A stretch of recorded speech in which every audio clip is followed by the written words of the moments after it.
Bismillahirrahmanirrahim. Assalamualaikum warahmatullahi wabarakatuh. Rabbi shrah li sadri wa yassir li amri wa hlul 'uqdatam min lisani yafqahu qawli. Anak-anak sekalian, pada hari ini kita akan melanjutkan pelajaran kita pendidikan agama Islam untuk kelas 7 dengan pembahasan makna al-asmaul al-husna. Allah Subhanahu wa taala dalam Al-Qur'an menjelaskan walillahil asmaul husna fad'uuhu biha wa dzarul ladzina yalhiduna fi asma'ihi sayujzauna ma kanu ya'malun. Allah jelaskan dalam Al-Qur'an dan Allah memiliki al-asmaul al-husna, nama-nama yang terbaik. Maka bermohonlah kepadanya dengan menyebutkan al-asmaul husna. Itu tinggalkanlah orang-orang yang menyalahartikan nama-namanya. Mereka kelak akan mendapatkan balasan terhadap apa yang telah mereka kerjakan. Kalian bisa lihat dalam surat Al-A'raf ayat 180. Nanti dibaca, kemudian dilihat terjemahannya. Kebetulan di buku PAI yang sudah kalian pegang ini sudah ada. Jadi saya kira ketika belajar seperti ini harus pegang buku PAI-nya jadi bisa melihat langsung ayatnya. Nah, pada kesempatan ini, pada bab ini kita akan membicarakan ada 4 Asmaul Husna. 4 nama-nama terbaik Allah. Yang pertama adalah Al-Alim. Al-Alim adalah Maha mengetahui. Allah Maha tahu. Allah Maha mengetahui apapun yang akan terjadi sekarang, nanti maupun yang sudah terjadi. Karena Allah adalah Maha Alim, Al-Alim. Allah Subhanahu wa taala mengetahui yang tampak secara kasat mata bisa dilihat ataupun yang gaib. Makanya kita diperintahkan oleh Allah untuk meyakini sesuatu yang gaib karena Allah Maha mengetahui. Pengetahuan Allah itu tidak terbatas karena Allah Maha Pencipta, Allah yang menciptakan segala sesuatu. Segala aktivitas kita yang kita lakukan oleh makhluk apapun, baik itu manusia, hewan, tumbuhan, semuanya diketahui oleh Allah Subhanahu wa taala karena Allah adalah Maha Al-Alim. Dan ini bisa kita lihat dalam surat Al-An'am ayat 59. Yang salah satunya Allah menyebutkan di situ, dan pada sisi Allah lah kunci-kunci semua. Nanti anak-anak bisa lihat di situ ayatnya, kemudian dibaca, kemudian nanti diterjemahkan apa arti dari ayat tersebut. Yang pada prinsipnya Allah menyuruh kita untuk senantiasa mencari, belajar. Makanya di dalam ajaran Islam itu, menuntut ilmu itu merupakan sesuatu yang fardu ain, fardu ain. Bahkan Rasulullah SAW menyebutkan tolabul ilmi faridatun ala kulli muslim. Menuntut ilmu itu kewajiban, kewajiban setiap individu muslim. Sehingga ayat yang tadi dibacakan itu surat Al-An'am ayat 59 itu secara tidak langsung menyebutkan bahwa kamu harus belajar gitu. Anak-anak ini harus belajar, nggak boleh enggak. Harus belajar. Allah itu Maha Alim, Allah itu Maha Alim, Allah Maha mengetahui karena memang Allah adalah Rabb. Allah adalah Rabb, Sang Pencipta. Nah, kita diperintahkan oleh Allah untuk belajar, untuk mengetahui apa yang tidak pernah kita ketahui. Jadi orang belajar itu kan setidaknya dia mencari tahu apa yang tidak dia ketahui. Itulah orang yang belajar.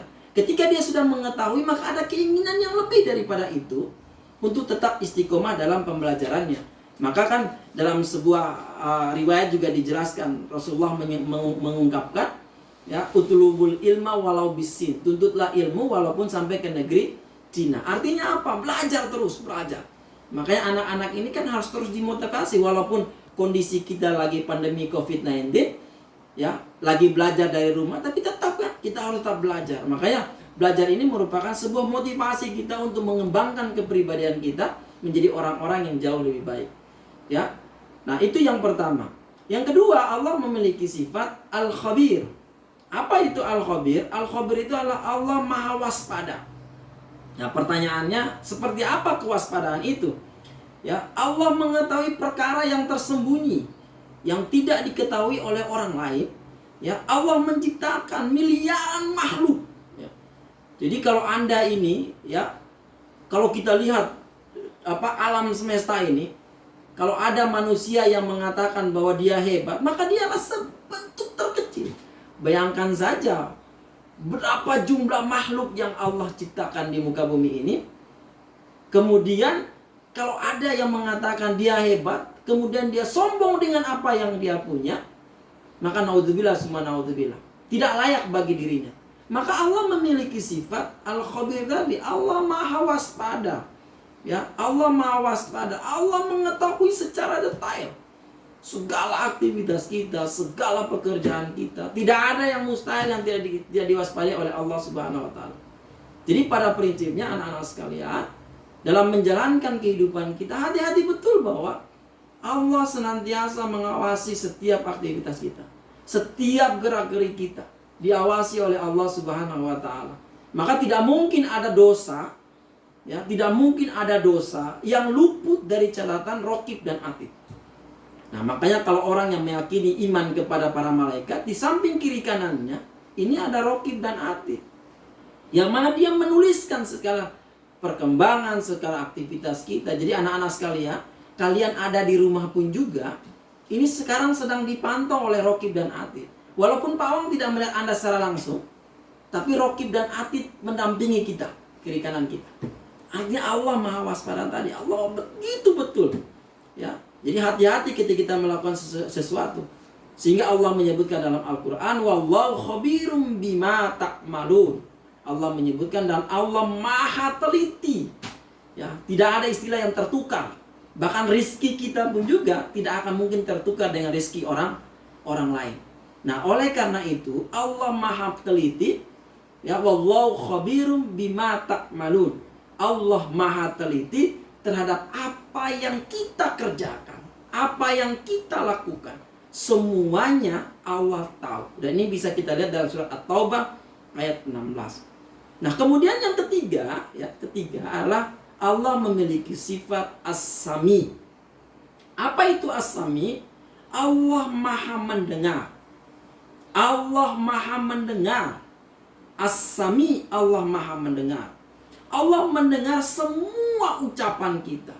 Bahkan ucapan yang ada dalam hati pun juga sebelum kita lontarkan, Allah sudah tahu. Karena Allah Maha mendengar tadi, ya, tidak terbatas pendengaran Allah.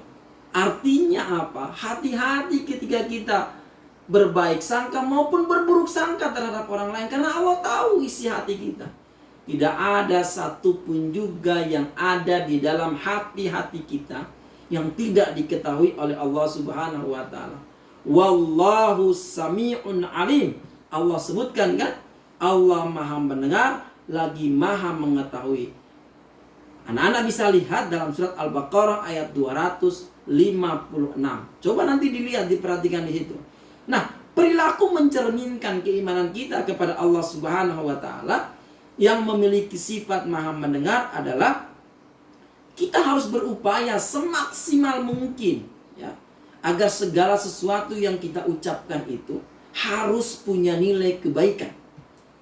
Segala sesuatu yang kita ucapkan harus memiliki nilai kebaikan.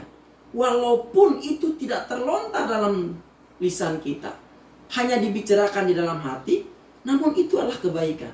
Maka di dalam Islam itu kan tidak boleh kita bersuuzon kepada orang lain. Karena apa? Setiap apa yang ada dalam hati kita itu dibaca oleh Allah Subhanahu wa taala, dan Allah Maha mendengar itu semua. Nah, oleh karena itu anak-anak sekalian, perlu diperhatikan betul bahwa segala apapun juga yang kita bicarakan, bahkan yang belum kita bicarakan pun sekalipun belum kita bicarakan, itu semua didengar oleh Allah Subhanahu wa taala.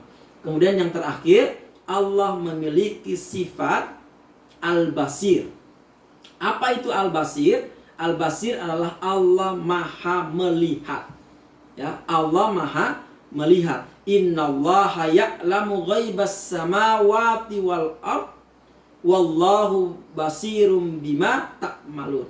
Allah sebutkan dalam Al-Quran, sesungguhnya Allah mengetahui apa yang gaib, ya, di langit dan di bumi, dan Allah maha melihat, ya, Allah maha melihat apa yang kamu kerjakan. Itu bisa dilihat dalam surat Al-Hujurat ayat 18.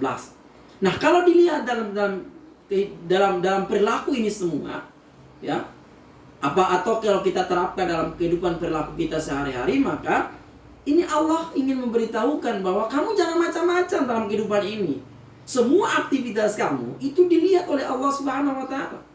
Jadi karena dilihat oleh Allah Subhanahu wa taala, maka kamu punya kewajiban untuk menjaga perilaku kamu, menjaga aktivitas kamu, agar aktivitas kamu itu punya nilai di hadapan Allah Subhanahu wa taala. Nah, anak-anak sekalian, 4 ya Asmaul Husna yang Bapak sampaikan pada pertemuan kita hari ini, itu mencerminkan bahwa Allah itu memiliki sifat yang sangat luar biasa, nama yang sangat luar biasa.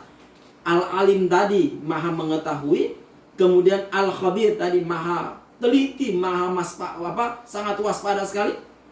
Kemudian As-Sami maha mendengar, kemudian yang terakhir adalah Allah Al-Basir, Allah maha melihat. Apapun juga aktivitasnya Allah tahu. Jadi tidak ada istilah satupun juga yang luput dari kewaspadaan Allah dan penglihatan Allah Subhanahu wa taala. Mudah-mudahan anak-anak sekalian bisa memahami 4 Asmaul Husna ini dan bisa kita terapkan dalam kehidupan sehari-hari, setidaknya dalam menjaga perilaku kita agar menjadi orang-orang yang soleh, orang-orang yang baik. Terima kasih, mungkin itu saja yang bisa Bapak sampaikan pada pertemuan kita pada pagi hari ini. Mudah-mudahan Allah memberkahi segala aktivitas kita. Jangan lupa absen di komentar, kemudian like and subscribe. Terima kasih. Assalamualaikum warahmatullahi wabarakatuh.